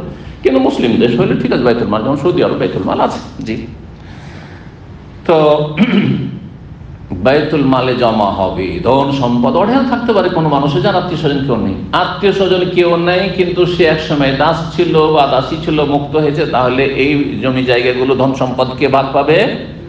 হ্যাঁ, ওই মালিক পেয়ে যাবে, মালিক পেয়ে যাবে। মালিক আজাদ করেনি, মালিক লেখাপড়া করেছিল, আর তারপরে অন্য কেউ সেই টাকাটা পেমেন্ট করে দিয়েছে। টাকাটা অন্য কেউ, যে কিস্তিতে পেমেন্ট করার কথা ছিল সেটা অন্য কেউ পেমেন্ট করে দিয়েছে, মালিক কিন্তু এমনিতে ফ্রিতে আজাদ করেন, স্বাধীন করেনি। তাহলে এই ক্ষেত্রে শরীয়তের বিধান কি? আসল মালিক যে পয়সা নিয়েছে তারপরে ছেড়েছে সে পাবে ধন সম্পদ, নাকি যেই ব্যক্তি টাকাটা পরিশোধ করে তাকে স্বাধীন করে সে পাবে? যে টাকা পয়সা দিয়ে কি করেছে, স্বাধীন করেছে, সে পাবে। মা আয়েশা রাদিয়াল্লাহু তাআলা আনহার কাছে যখন বাড়িরা আসলেন যে আমি এরকম মালিকের সাথে লেখাপড়া করে নিয়েছি, এত টাকা দিতে পারলে আমাকে ছেড়ে দিবে, স্বাধীন করে দিবে, তো একটু আমাকে সাহায্য করে না কিছু টাকা আর্থিক, তাহলে আমি টাকাটা দিয়ে দিতে পারলে আমি স্বাধীন হয়ে যাবো, আল্লাহর ইবাদত বন্দেগী স্বাধীন হয়ে করবো, কেন বা কারো বাড়িতে আমি চাকরানি হয়ে থাকবো এরকম। তো বললেন যে কাজ করো, তাহলে এমনি তোমাকে অল্প স্বল্প এরকম কিছু সাহায্য না করে তোমার যত টাকা চুক্তি হয়েছে মালিকের সাথে সবটাই আমি দিয়ে দিচ্ছি, সবটাই আমি দিয়ে দিচ্ছি, আর তারপরে তুমি পুরো স্বাধীন হয়ে যাও, আমি স্বাধীন করে দিচ্ছি। আর শর্ত হচ্ছে, আর শরীয়তের বিধান হচ্ছে যে ওয়ালা, এটাকে কি বলা হয়, যে মালিক যেই ব্যক্তি ধন সম্পদের অধিকারী হবে, ওয়ারিস হবে, এই ওয়ালা সূত্রে, স্বাধীন করার সূত্রে সেটা আমার হক, সেটা হচ্ছে আমার হক, কারণ আমি তোমাকে কি করছি, টাকা পয়সা দিয়ে স্বাধীন করে দিচ্ছি। জাহিলিয়াতের যুগে প্রথা কি ছিল? জাহিলিয়াতের যুগে যারা আসল মালিক তারাই ধন সম্পদের ভাগ পাবে, আসল মালিক যারা তারাই ধন সম্পদের ভাগ পাবে। সেই অনুযায়ী বাড়ির মালিককে গিয়ে যখন বললেন, বাড়ির রাদিয়াল্লাহু তাআলা আনহা তিনি মুসলিমা ছিলেন, তো বলছেন না না ঠিক আছে, আয়েশা রাদিয়াল্লাহু তাআলার বাপ কেউ তোমাকে যদি টাকা পয়সাতে স্বাধীন করে করুক, নেকির জন্য করুক, কিন্তু তুমি মারা গেলে ওয়ালার যে হকটা রয়েছে, মানে যে ধন সম্পদের ওয়ারিস আমরা হব, কিন্তু কারণ আসল মালিক আমরা, সেই জন্য। দাদা বুঝছেন না, এটা জাহিলি তরিকা ছিল। ইসলাম এই তরিকাকে বাতিল ঘোষণা করে, কারণ তোমাদের কোনো ইহসান অবদান নেই, কোনো অনুগ্রহ আছে, পয়সা নিয়ে তুমি ছাড়লে, তাই না? তো যেই ব্যক্তি পয়সা দিয়ে তোমাকে স্বাধীন করলো সে এই ওয়ালার হক পাবে, অর্থাৎ উত্তরাধিকারী হবে। তো মা আয়েশা রাদিয়াল্লাহু তাআলার কথা ছিল হক, আর বাড়িরার যে আসল মালিকরা তাদের কথা ছিল ভুল, ইসলাম বিরোধী। নবী করিম সাল্লাল্লাহু আলাইহি ওয়াসাল্লাম বিষয়টি জানতে পারলেন। বাড়িরা যে ঘটনাটি চমৎকার ঘটনা, সেটা এখন যায়নি, সেটা হাদিসে আসেনি, একটু বলেনি, ভালো লাগলো আপনাদের। বারীরা রাদিয়াল্লাহু তাআলা তখন বিবাহিত, অলরেডি বিবাহিত যুবতী এবং খুব সুন্দরী ছিলেন, বিবাহিতা ছিলেন। তার স্বামীর নাম ছিল মুগিস, তার স্বামীর নাম ছিল মুগিস। এ মুগিস দেখতে কালো কুৎসিত ছিল, খাটো, বেটে, কালো, দেখতে ভালো না। আর বাড়িরা একেবারে সুশ্রী সুন্দরী। বাড়িরা যখন স্বাধীন হইলেন, আজাদ হয়ে গেলেন, তখন বলছেন না আমি, তারপর দাস, শুধু কালো না, কুৎসিত না, তার সাথে দাস, কারণ বাড়িরা দাসী কারো, আর মগিস কারো দাস, এই দাস দাসীর সাথে বিয়ে হয়েছিল। ইসলামে আরেকটি বিধান হচ্ছে, কেউ যদি দাসত্ব থেকে মুক্ত, কোনো মেয়ে যদি দাসত্ব থেকে মুক্ত হয় আর তার আগে স্বামী তার কি থাকে, দাস থাকে, তাহলে দাসের অধীনে সে থাকতে বাধ্য নয়। সে যদি মনে করে যে আমি এখন থাকবো না, কারণ আমি স্বাধীন হয়ে গেছি, একটা স্বাধীন মানুষকে বিয়ে করব, তাহলে এই অধিকার তার পুরো রয়েছে। কথা বুঝতে পারছেন? সুতরাং বারীরা রাদিয়াল্লাহু তাআলা যখন স্বাধীন হয়ে গেলেন, তাহলে কি হক হাসিল করলেন, যে এই কুৎসিতের কাছে আর গোলাম, আর আমি স্বাধীন হয়ে গেলাম, আমি একটা সুন্দরী রমণী যুবতী, ভালো একজন স্বামী পেয়ে যাবো স্বাধীন, আমি কেন এর কাছে থাকবো?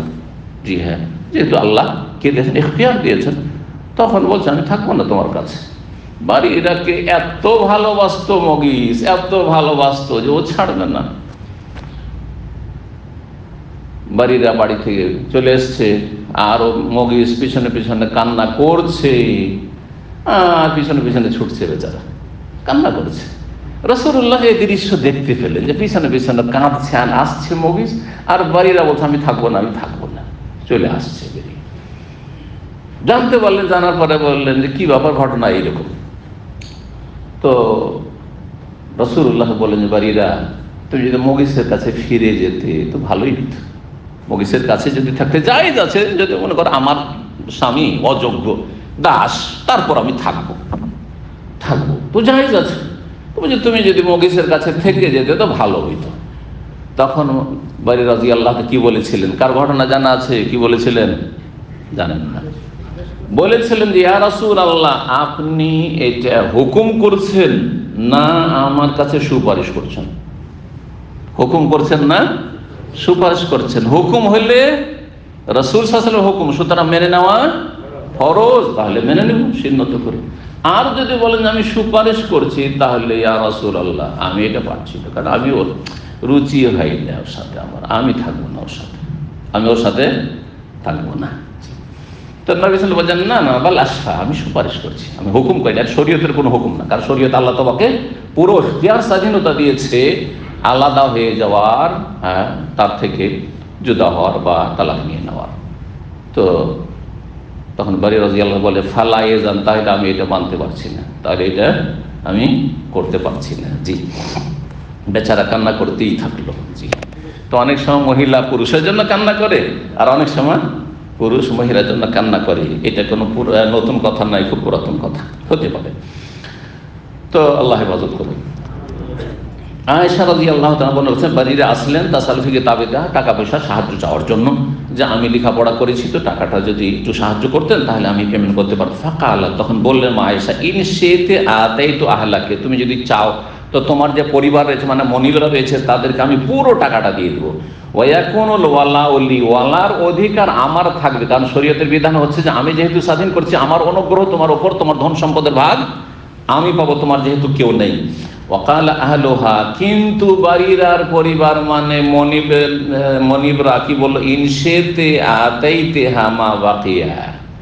মা আয়েশা রাদিয়াল্লাহু তাআলা বলেন, আপনি যদি চান তাহলে কিছু টাকা সে পেমেন্ট করেছে কিস্তি, আর বাকিটা যদি দেন আল্লাহর রাস্তায় দেন, আপনি আল্লাহর রাস্তায় দেন, কিন্তু আপনি ওয়ালা পাবেন না, আমরা জমি জায়গায় ভাগ পাবো, ধন সম্পদ যা আছে বারীরা যা কিছু হবে, হ্যাঁ, তার ইন্তেকালের সময় সব আমরা পাবো, এই অধিকার আমাদের। ওয়ায়াকুনুল ওয়ালাউ লানা, হ্যাঁ, মা বাকি। কালা সুফিয়ান সৌরি আবার অন্য রিওয়ায়াতে বলেছে ইনশিতে আতিকতেহা, মা আয়েশাকে সম্বোধন করে বলছেন ওই পরিবারের লোকেরা, মনিবরা, যে আপনি যদি চান তো স্বাধীন করেন, আল্লাহর জন্য করেন।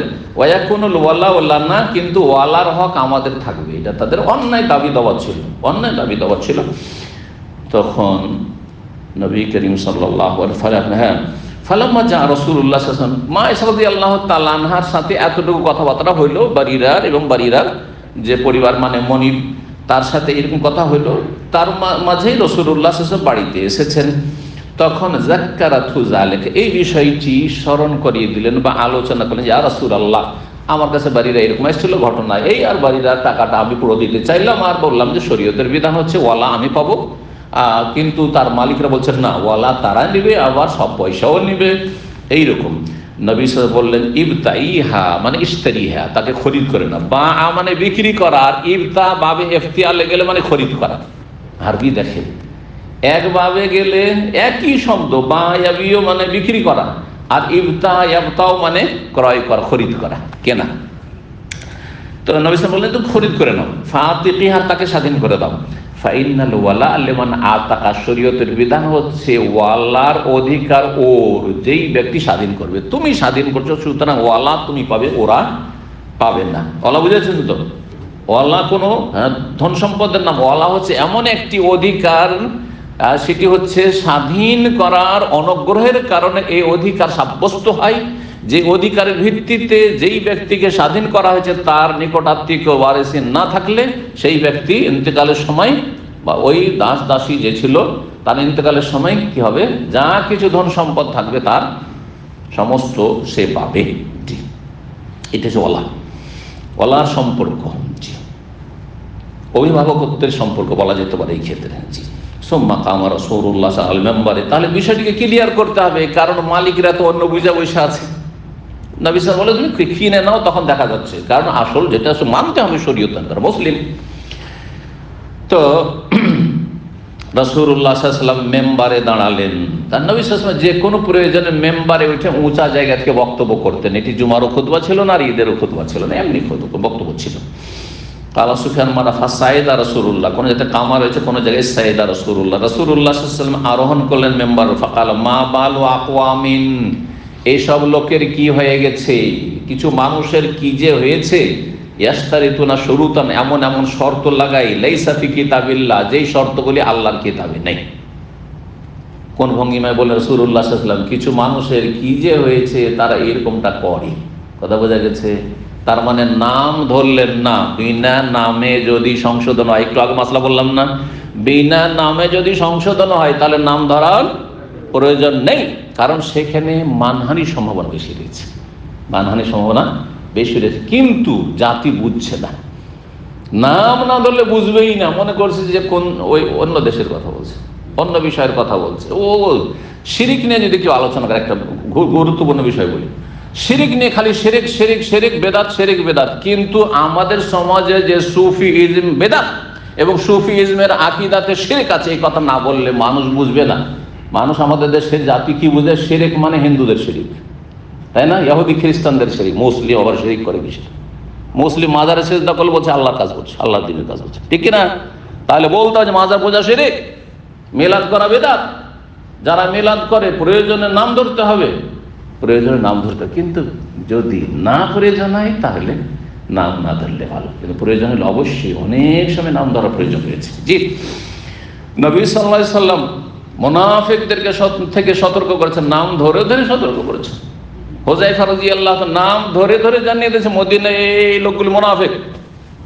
জি, এই জন্য ওমর রাদিয়াল্লাহু বারবার করে জিজ্ঞাসা করতেন যে হুযায়ফা, তুমি তো সব নাম জানো, মদিনার কতগুলি মুনাফিক ছিল, সবার নাম ধরে ধরে বলেছেন, তুমি বলো তো আমার নামটা কি মুনাফিকদের লিস্টে আছে?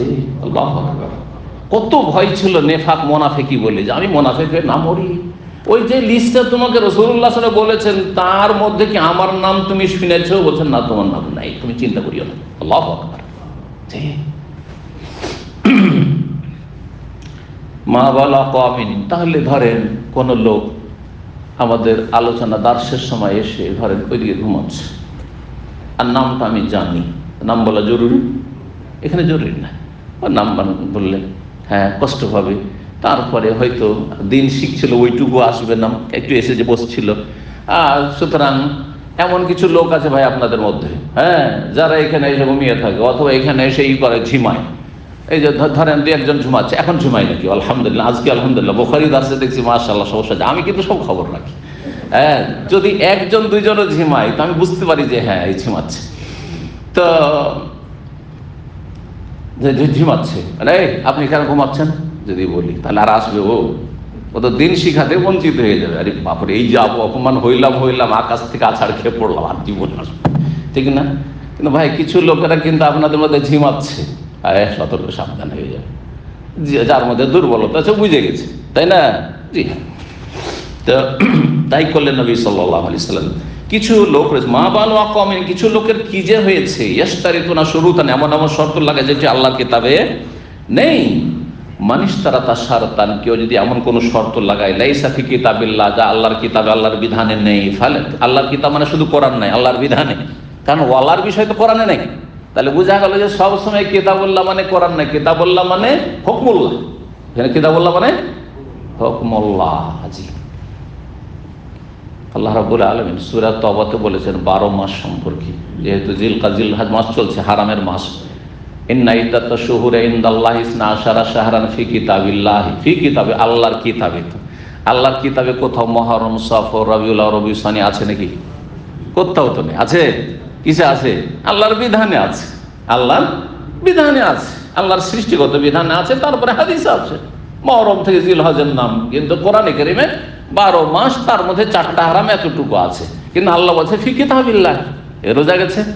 সুতরাং সবসময় আল্লাহর কিতাব মানে কোরআনে কারীম নয়, সবসময় আল্লাহর কিতাব মানে কোরআনে কারীম নয়, বরং হুকমুল্লাহ, আল্লাহর বিধান, আল্লাহর কিতাব। যদি কোরআনে কারীমে নাও থাকে, রাসূলুল্লাহ সাল্লাল্লাহু আলাইহি ওয়াসাল্লাম সুন্নাহ হাদিস দ্বারা প্রমাণিত, সেটিও আল্লাহর কিতাব, আর আল্লাহর কিতাবের সেটি তাফসীর, ব্যাখ্যা। জি, আল্লাহর বিধানে যদি না থাকে ফালাইসা লাহু, তাহলে তার কোনো অধিকার নেই। ওয়াইনিশতারাতা মিয়াতার সাথে, যদিও 100টি শর্ত লাগায়। ও তো একটা শর্ত লাগিয়েছে যে ওয়ালা আমাদের হবে ও মনিব বাড়িরা, 100টিও যদি শর্ত লাগায় আর একটিও যদি কোরআন সুন্নায় না থাকে, সেই শর্ত একেবারে বেকার, ফালতু, কোনো মূল্য রাখে না। এখন আমাদের দেশের বিয়ে শাদী, কত যে ছেলে পক্ষ হারাম শর্ত লাগায় না? হ্যাঁ, কি করতে হবে? বাড়িঘর সাজিয়ে দিতে হবে, ফার্নিচার বিয়ের দিন দিয়ে দিতে হবে, আর তারপরে হোন্ডা দিতে হবে। আজকাল তো হোন্ডা না, 4 চাকা দিতে হবে। সব মেলা শর্ত লাগিয়েছে। জামাইকে আপনি তো বিদেশে থাকেন, প্রবাসে নিয়ে যেতে হবে। আপনি তো আমেরিকায় থাকেন, শর্ত হচ্ছে আমেরিকা নিয়ে যেতে হবে। এসব শর্ত যদি লাগায়, আর তারপরে মেয়ে পক্ষ কিছুই করলো না, হ্যাঁ, বিয়ে দেওয়ার জন্য শর্ত মেনে নিয়েছে, আর তারপর একটিও পুরা করলো না, মেয়ে পক্ষ কোনো অবিচার করেনি। কারণ হাদিস কি বলছে? এই শর্তগুলি আল্লাহর কিতাব, আল্লাহর বিধানে আছে যে মেয়ে পক্ষ বিয়ে দিলে বিদেশ নিয়ে যেতে হবে, মেয়ে পক্ষে বিয়ে দিলে 1টা পয়সা দিতে হবে, মেয়ের বাবাকে 1টা টাকা দিতে হবে। হাদিস আছে, কোরআনে আছে, বরং কোরআনে আছে ওয়ান্তাবতাগু বিআমওয়ালিকুম, এই ছেলেরা, এই যুবকরা, হে পুরুষরা, তোমরা স্ত্রী তলাশ করো তোমাদের পয়সার বিনিময়ে। মোহর দিয়ে এসো আর বিয়ে করে নিয়ে এসো। আর উল্টা করে দিয়েছেন এই যৌতুক হারাম, এটা হিন্দুদের প্রথা, কোনো মুসলিম ঘরের এটা উচিত নয়। বরং কোনো সামান্যতম লোভ লালসা যেন না থাকে। অনেক ভদ্র জামাইরা রয়েছে, আউযুবিল্লাহি মিনাশ শাইতানির রাজিম, বলছে না না না না কিছু চাওয়া চাই নেই, কিন্তু যদি কিছু না দেয়, আরে আমরা না হয় ভদ্রতার খাতিরে চাইলাম না, কিন্তু একটা মানবতা তো আছে। কত পরিবার যে এরকম কথা বলে, আর ছেলের বাবা, ছেলের মা, আজকাল একটা সমাজ তো আছে। আরে সমাজ যদি জাহিলি সমাজ হয় তো তুমিও জাহেল নাকি? আসলেই জাহেল। আর জাহিলিয়াত আছে, জি অবশ্যই, ইসলাম বিরোধী। সুতরাং এইরকম কোন শর্ত, কিন্তু তার মানে এই নয় যে কোনো এইরকম অসৎ লোকদের ঘরে আপনি মেয়ে দিয়ে দিবেন। কারণ মেয়ে দিয়ে দিলেন, শর্তগুলো সব মেনে নিলেন, তারপরে বললেন দেখো হাদিস আছে, কিন্তু আমি শাইখের কাছ থেকে হাদিস শুনে এসেছি বুখারীর, যে সব শর্ত সব বাতিল। নবী সাল্লাল্লাহু আলাইহি ওয়াসাল্লাম বলেছেন ফাশারতুহা আইয়ুমা শারতিন, হ্যাঁ, যে কোনো শর্ত যদি লাগাই যেটা আল্লাহর কিতাবে নেই, ফাহুয়া বাতিলুন, বাতিল, সেটি বাতিল। নবী সাল্লাল্লাহু আলাইহি ওয়াসাল্লাম ঘোষণা করছেন, অন্য হাদিসে রয়েছে। তো এই কথা যদি বলেন, ভালো কথা, সে আইনও তো নিতে পারবে না, শরীয়তের বিধানে নিতে পারবে না, কিন্তু আপনার মেয়ের ওপর, বোনের ওপর নির্যাতন হবে না? হবে না? মানসিক টর্চার হবে, শারীরিক নির্যাতন হতে পারে, অশান্তিতে সেখানে বসবাস করবে, 36 দাঁতের মাঝে বাস করতে হবে। কেন আপনি দেবেন এরকম অসৎ পরিবারে মেয়ে? কথা বলেছে, জি হ্যাঁ। তবে শরীয়তের বিধান হচ্ছে যে কোনো হক রাখে না এরকম কেউ শর্ত লাগালে, ওয়াইনিশতারাতা মিয়াতা শারতিন, 100টি শর্ত যদি লাগায় কোনো মূল্য রাখে, একটি শর্ত পুরা করা লাগবে না। মা আয়েশা থেকে বললেন রাসূলুল্লাহ সাল্লাল্লাহু আলাইহি ওয়াসাল্লাম, শুধু বললেন না, খুতবাতে বলে দিলেন, ওদেরকে ওই যে মনিব আছে, ও তো মুসল্লি, হ্যাঁ, ও তো সাহাবী, ওকেও শুনিয়ে দিলেন তুমি মাসলা জানো, ভালো করে শুনে 100টা শর্ত লাগা, কোনো মূল্য রাখে না। আল ওয়ালা লিমান আতাকা, শরীয়তের বিধান হচ্ছে ওয়ালা কার জন্য? যে স্বাধীন করবে তার জন্য। এই ছিল হাদিস এই মর্মে।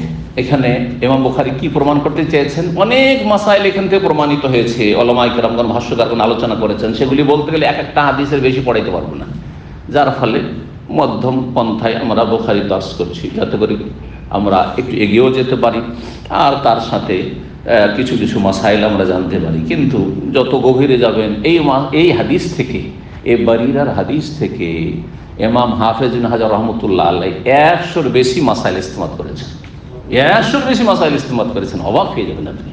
জি হ্যাঁ, তো অনেকগুলি মাসলা কথা প্রসঙ্গে চলে এসেছে, কিন্তু ইমাম বুখারী যে মাসলাটি এখানে প্রমাণ করেছেন সেটা হচ্ছে যে মসজিদে ব্যবসা বাণিজ্যের বিষয়ে আলাপ আলোচনা করা, মাসাইল আলোচনা করে। কেউ ধরেন আমি মসজিদে আছি আর মাসলা জিজ্ঞাসা করলো, এই ব্যবসা হালাল না হারাম, এটা করা যাবে না যাবে না, আপনার কি পরামর্শ এই ব্যবসা সম্পর্কে? জায়েজ, কিন্তু কেনা বেচা জায়েজ না? কেনা বেচা করা জায়েজ না। ৭১ নম্বর অধ্যায় বলছে বাবু তাকাজি ওয়াল মুলাজামা ফিল মসজিদে। এই অধ্যায় হচ্ছে মসজিদে তাগাদা করা। তাগাদা বলেন তো আপনারা, কিসের তাগাদা করে? পাওনার তাগাদা। টাকা পয়সা কারো কাছে পাবেন, কি করছেন?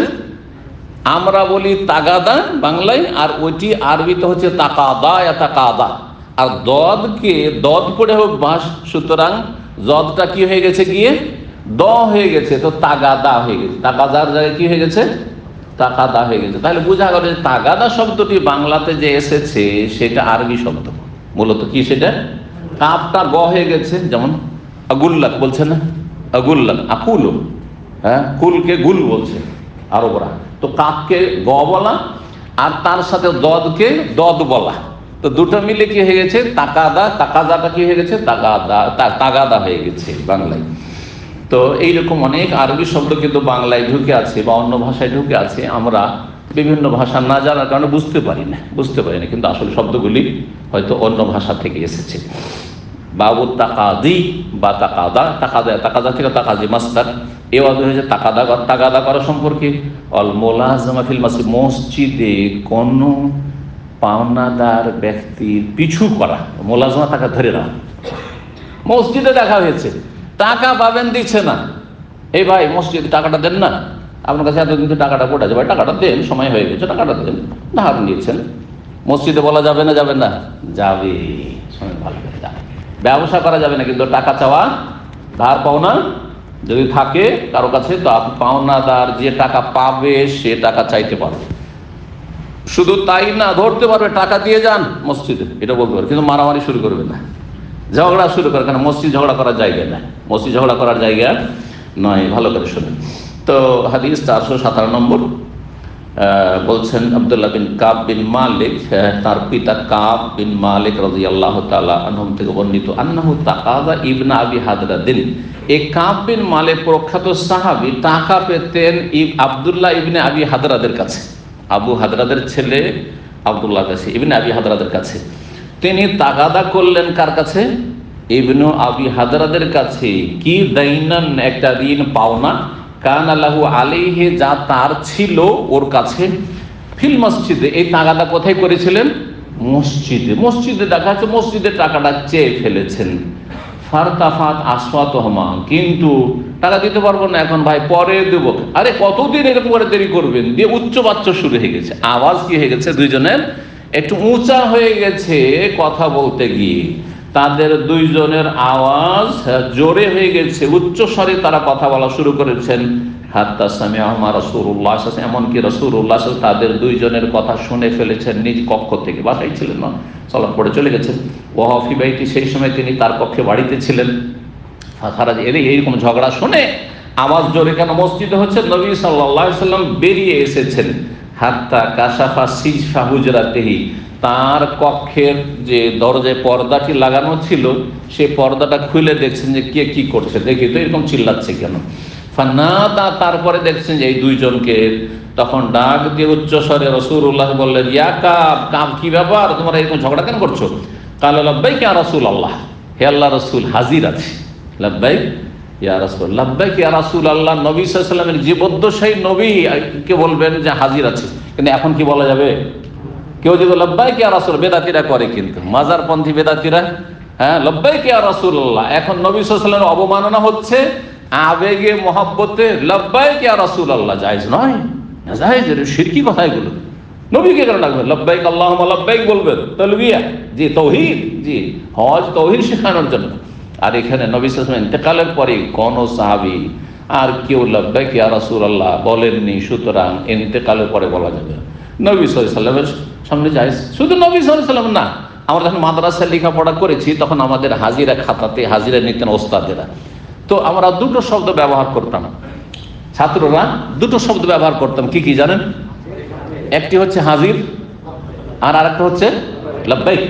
লাব্বাইক মানে হাজির, লাব্বাইক মানে হাজির। তো সুতরাং যে কোনো ব্যক্তি বাপ ডাকছে, লাব্বাইক ইয়া আবুই, লাব্বাইক ইয়া আবি, হাজির, জি হ্যাঁ। যেমন আজকাল বসদের সামনে আরবদের ভদ্রতা, কোন বস যদি ডাকে হাজিরিন ইয়া উস্তাদ, হাজিরিন, ও বলছেন কি বলছে? হাজিরিন, আছি, উপস্থিত। জি, তো লাব্বাইক জীবদ্দশায় লাব্বাইক ইয়া রাসূলুল্লাহ বলেন নবী সাল্লাল্লাহু আলাইহি ওয়াসাল্লামকে। ফাকালা, কি হয়েছে ঘটনা এরকম, আমি ওর কাছে টাকা পাবো, দিচ্ছে না, এই দেরি করছে, হাত বাড়ি, আর আমার প্রয়োজন। মিন দাইনিকা হাযা, ঠিক আছে বেচারা অত টাকা দিতে পারছে না, তো তুমি কিছুটা মাফ করে দাও, এতটা অংশ অর্ধেক অথবা এইরকম কিছু বললেন। অন্য হাদিসে শাতর, মানে অর্ধেকটা তুমি মাফ করে দাও, অর্ধেকটা দিয়ে দিক। তাইলে এইরকম মীমাংসা করে দেওয়াটা কি ভালো। কোনো যদি একটা গরিব মানুষ থাকে, অভাবী, আর যেই ব্যক্তি হাত দিয়েছে সেও সবটা ছাড়তে পারছে না, সবটা ছাড়ে তো সাদাকা হইল, জাকাতে চলবে না, কিন্তু এমনি সাদাকা হইল। জাকাতের জন্য যখন দেবেন তখন থেকে নিয়ত করতে, এই মশলা জেনে নেন। অনেকে ধার দিয়ে রেখেছি, আর দিতে পারলো না, গরিব হয়ে গেল, বেচারা হাত টানাটানি, যাক এটা জাকাত থেকে মাইনাস করে দিলাম, না জাকাত খেয়ে দিল, হারাম, এটা জায়েজ না। কারণ জাকাত হচ্ছে ফরজ ইবাদত, দেওয়ার সময় আপনার নিয়ত থাকতে হবে যে এটা আমি জাকাত দিচ্ছি, কথা বোঝা গেছে। তবে কাউকে ধার দেওয়ার সময় যদি নিয়ত করে নেন যে এটা আমি জাকাত, আমি বুঝতে পারছি ও দিতে পারবেন না, ও জাকাত চাও, তাহলে সেটা ভিন্ন বিষয়। কিন্তু আপনি না, প্রথম ধার দিলাম আর পরে দিতে পারেন। আমাদেরকে অনেকে কিন্তু এই মাসলা জিজ্ঞাসা করে যে এখন আমার অনেক আত্মীয়রা আছে, অনেক গরিব হয়ে গেছে, আর কখনো দিতেও পারবে না, তো এটাকে আমি জাকাতে কাটতি করতে পারবো? হারাম, যাই না, কথা বোঝা গেছে। জি হ্যাঁ, কিন্তু সাদকা ঠিক আছে, ওয়ান্তা সাদদাকু খায়রুল লাকুম, আল্লাহ বলেছেন। আর যদি পুরো না পারেন, আংশিক, সেটাও না পারেন, তাহলে সময়ে ছাড় দেন। ঠিক আছে ভাই, আপনাকে তো 6 মাস সময় দিয়েছিলাম, চলেন 1 বছর, চলেন 2 বছর, আপনি যখন পারেন তখন দেন, কিন্তু আমি মাফ করতে পারবো না, এটাও অধিকার আছে। তো নবী সাল্লাল্লাহু আলাইহি ওয়াসাল্লাম বললেন যে কিছুটা তোমার ঋণ কি করে দাও, তুমি রেখে দাও না, মাফ করে দাও। ও আউমা এলেহি, এই সাথে চলে এসছে, অর্ধেকটা তুমি মাফ করে দাও, যত টাকা পাবে অর্ধেক না, অর্ধেক মাফ করে দাও।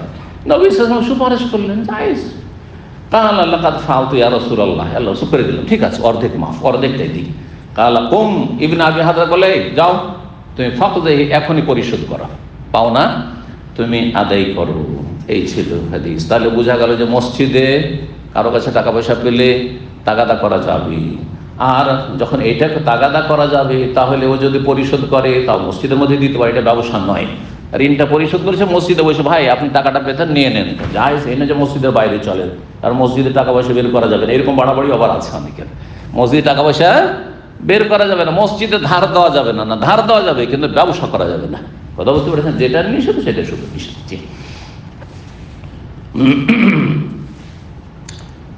72 নম্বর অধ্যায়, বাবু কানসিল মসজিদে ওয়ালতিকাতিল খিরাকি ওয়াল কাযা ওয়াল ইদান। এই অধ্যায় হচ্ছে মসজিদ ঝাড়ু দেওয়া, মসজিদ ঝাড়ু দেওয়া সওয়াবের কাজ, সম্মানের কাজ, ছোট কাজ নয়। ওয়ালতিকাতিল খিরাক, এবং খেরাক, খিরকাতুনের বহুবচন, তেনা, নেকড়া যেটা বলি, তেনা, তেনা যদি পড়ে থাকে তাহলে সেগুলি কুড়িয়ে নেওয়া মসজিদ থেকে। ওয়াল কাজা, এবং কুটো। ওয়াল ঈদান, ঈদ, উদ থেকে, উদের বহুবচন মানে খড়, লাকড়ি, লকড়ি, কাঠি, খড়কুটো, যেটাকে বলি খড়কুটো। খড়কুটো অথবা কোনো ময়লা আবর্জনা, খেরাক ময়লা আবর্জনা, তেনা পড়ে আছে, টিস্যু পড়ে আছে, আজকাল তেনা তো পড়ে থাকে না কিন্তু টিস্যু পড়ে থাকছে, তাই না? তো টিস্যু মসজিদে পড়ে আছে অথবা ময়লা আবর্জনা পড়ে আছে, এগুলি মসজিদ থেকে পরিষ্কার করা আর মসজিদকে ঝাড়ু দেওয়া, এগুলি সম্পর্কে আলোচনা। আর এর জন্য কোনো ব্যক্তিকে নিযুক্ত করা, ফাররাস, মসজিদের খাদেম নিযুক্ত করা, সেটাও শরীয়ত সম্মত। রাসূলুল্লাহ সাল্লাল্লাহু আলাইহি ওয়াসাল্লাম আমলে মসজিদ নববীর খাদেম বা খাদেমা ছিল। যেমন ছেলে জায়েজ, ছেলে খাদেম, তেমনি মেয়ে খাদেমা মসজিদের খেদমতে জায়েজ, বাস খেদনা মুক্ত থাকতে হবে। যেমন পুরুষদের মাঝে একাকার হয়ে যেন না হয়, মহিলা সেকশনে পরিষ্কার করছে, অথবা এমন সময় মহিলা পরিষ্কার করছে মসজিদ, যে সময় কোনো পুরুষ নেই, দরজা বন্ধ করে দেয়, তারপর ছাপ করে দিয়ে চলে গেল, তাতেও কোনো অসুবিধা নেই। যেমন এখানে যে হাদিস রয়েছে সে ব্যাপারে দুটো রেওয়ায়ত রয়েছে। কোনো রেওয়ায়ত রয়েছে একজন পুরুষ ছিল, বা একই রেওয়ায়তে সন্দেহ বর্ণনাকারী, আর কোনো রেওয়ায়ত রয়েছে একজন মহিলা ছিল, কিন্তু আসলে সঠিক সে মহিলা ছিল। অথবা দুটো ঘটনা, কখনো মহিলা কখনো পুরুষ, এটাও হইতে পারে, কেউ কেউ বলেছেন, আল্লাহ তাআলা আলাম। 458 নম্বর হাদিস, আবু হুরায়রা রাদিয়াল্লাহু তাআলা আনহু থেকে বর্ণিত, আন্না রাজুলান আসওয়াদ, জনৈক একজন কালো ব্যক্তি। তাহলে যে মসজিদের খাদেম, যে মসজিদ ঝাড়ু দিত, ঝাড়ুদার, সে কালো ছিল, মানে হাবাসী ছিল, আফ্রিকার লোক। আও ইমরাতান সাওদা, অথবা একজন কালো মহিলা। জি, কানা ইয়াকুমুল মসজিদ, মসজিদ ঝাড়ু দিত। কাম্মা ইয়াকুম মানে হচ্ছে ঝাড়ু দেওয়া, একনেসো, কানাসা, একনেসো, আজকাল কানাসা বলা হচ্ছে, এই জন্য এটাকে কান্নাসা বা মিকনাসা বলছে। ঝাড়ুকে কি বলছে? মেকনাসা। জি হ্যাঁ, ঝাড়ু দেওয়ার যন্ত্র, মেকনাসা ইসিম আলার শেখা, কিন্তু মেকনাসা। ফামাতা, তারপরে ওই মহিলা অথবা ওই পুরুষ হঠাৎ করে মারা যায় রাতে।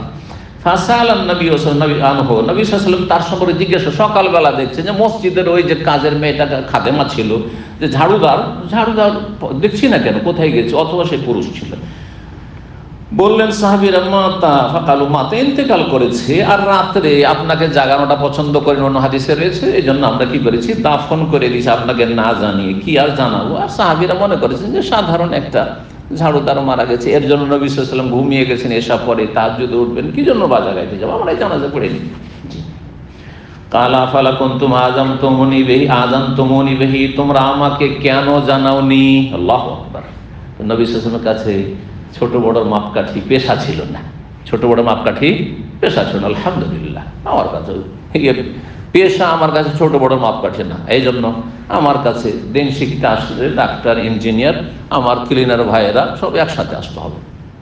কিছু কিছু সেন্টারে এক সময় এরকম করেছিল, শুধু ডাক্তার ইঞ্জিনিয়ারদের কোর্স। আমি বলছি এটা আমি আমার জীবনে করবো না, আমার জীবনে এটা করবো না, কারণ আমি এই মানহাজের লোক না।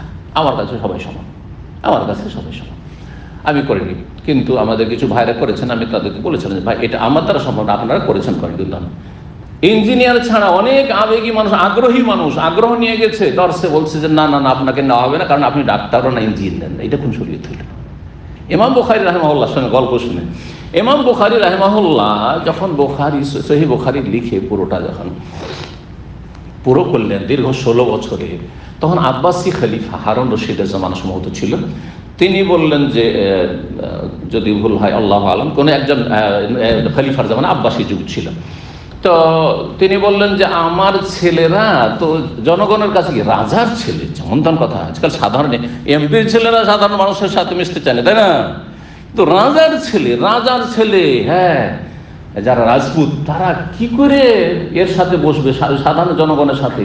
সুতরাং আপনি যদি একটা সময় করেন, যেই সময়টায় আমার ছেলেদেরকে রাজা বাদশাহ নিজে খলিফাতুল মুসলিমিন বলছেন বাগদাদে, আমার ছেলে এদেরকে একটু যদি আপনার হাদিসটা বুখারীটা পড়িয়ে যেতেন। কি বলেছিলেন উত্তরে বুখারী রাহিমাহুল্লাহ? বলছেন আমি রাসূলুল্লাহ সাল্লাল্লাহু আলাইহি ওয়াসাল্লামের হাদিসের সুন্নাহর অবমাননা করতে পারবো না, তাওহীন করতে পারবো না। এখানে বেয়াদবি রাসূলুল্লাহ সাল্লাল্লাহু আলাইহি ওয়াসাল্লামের সাথে আমি খাস করে আপনার ছেলেদেরকে শুধু লেখাপড়ার জন্য রাজ দরবারে আমি যাবো, এটা করবো না। এই জন্য সালাফি ওলামারা দরবারি নয়। দেখেছেন যে সালাফি ওলামারা কোথাও শাসকদের সাথে, নেতাদের সাথে সেলফি নেওয়া আর ছবি নেওয়া এটা গৌরবের বিষয় কখনো মনে করি না, আলহামদুলিল্লাহ, কখনো মনে করেন না এটা। জি, কোনো এতে কোনো মর্যাদা নেই। কিন্তু যারা আমাদেরকে গাল দেয় দরবারি বলে, আর আমাদেরকে ডলার খোর আর রিয়াল খোর বলে যারা গাল দেয়, তাদেরই ছবি আর সেলফি দেখা যায় নেতাদের সাথে, শুধু না নেত্রীদের সাথে পর্যন্ত। তার পাশাপাশি করছে, দেখেছেন না? দেখেন নাই? তারপরও এইসব মিথ্যা কথাতে কান দেবেন, গুজবে কান দেবেন, অপপ্রচারে কান দেবেন, আর এই যে ঘৃণা ছড়াচ্ছে অসৎ লোকেরা, তাদের অসৎ উদ্দেশ্যে আপনি বিভ্রান্ত হবেন। আল্লাহ যেন বোঝার তৌফিক দান করেন। ঠিক। তো নবী করিম সাল্লাল্লাহু আলাইহি ওয়াসাল্লাম বললেন আমাকে জানাওনি কেন, দুল্লুনি আলা কবরিস, এটা বলে থেকে গেলেন না। আচ্ছা কোথায় কবর আছে? ঝাড়ুদার মহিলা, কালো, সুবহানাল্লাহ, কিচ্ছু না, কবর দেখিয়ে দাও, কোথায় কবর আছে। সাহাবীরা গেলেন, কবর দেখা যায়, এটা হচ্ছে তাজা কবর, রাত্রে আমার কবর দিয়েছি। আল্লাহ কবরিহা ফাতা কবরহ, নবী সাল্লাল্লাহু আলাইহি ওয়াসাল্লাম ওই মহিলা অথবা ওই পুরুষ যে ঝাড়ুদার ছিল তার কবর কাছে আসলে ফাসাল্লা আলাইহা, সেই কবরটিকে সামনে করে জানাজার সালাত আদায় করলেন, জানাজার সালাত আদায় করলেন। এখান থেকে কি বোঝা গেল আরেকটি মসলা, যে দাফন হওয়ার পরেও তাজা যদি কবর থাকে 1 মাসের ভিতরে, ওলামারা বলেছেন, তাহলে আপনি কবর সামনে করে জানাজা পড়তে পাবেন। অনেকের বাপ মা আত্মীয় স্বজন কেউ মারা গেছে, বা গ্রামের কোনো ব্যক্তি ভালো মানুষ মারা গেছে, আপনি দেশে গেছেন 1 মাস পরে, অসুবিধা নেই। কবর শুধু সেখানে গিয়ে দোয়া করে আসবেন না, আপনি কবর জিয়ারত করে আসবেন না, সেখানে গিয়ে কবর সামনে করে, যেমন লাশের খাটলি সামনে করে জানাজা পড়া হয়, ঠিক তেমনি কবর সামনে করে জানাজা পড়া সুন্নাত। এই হাদিস দ্বারা প্রমাণিত রাসূলুল্লাহ।